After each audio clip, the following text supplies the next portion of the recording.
नमो नमः। वयं सर्वे अष्टमवर्ग छात्राः। वयं सर्वे चाणक्य पाठशाला छात्राः। वयं सर्वे भवतः समूहे सर्वे भवन्तु सुखिनः इति निरूपितार्थं स्वागतं देवा स्वागतम्। उपविशतु।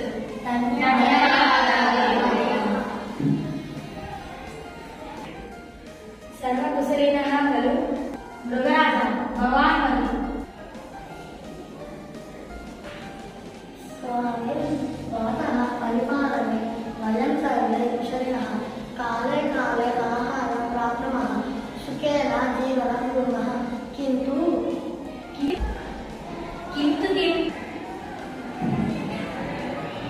महाराज, वयं सुखेन जीवनं कुर्मः, किन्तु एषः मानवः बहुधा पीडया अस्ति।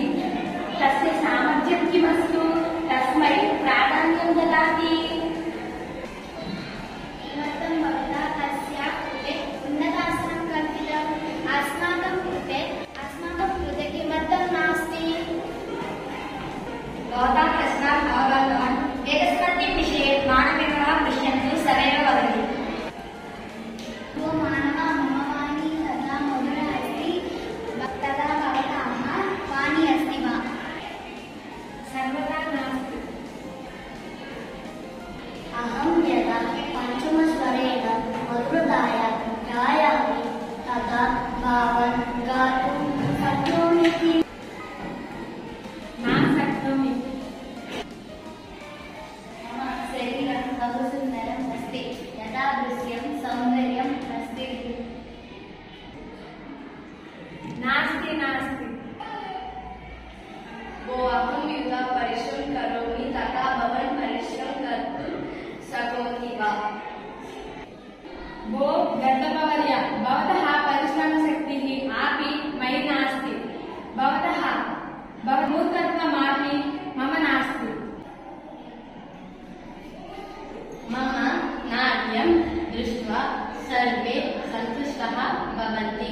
सन्तुष्टः एतादृशं नाट्यकौशलं भवतः अस्ति किम्? भो मयूर, भवतः नर्तनं बहु सुन्दरं। मम तु एतदृशनाट्यकौशलं नास्ति। मम वेदः अत्र कस्यापि अस्ति वा? किमर्थं भविता तस्या कृते आसनं कल्पितम्? उन्नतासनं कल्पितं नास्ति। मृगराज, भवतः अभिप्रायं वदतु। देव वक्तुं किमस्ति? अस्मासु विद्यमानेषु गुणेषु एकः अपि गुणः अस्य मानवस्य नास्ति। एतत् सत्यं स्वयं मानवः अङ्गीकृतवान्।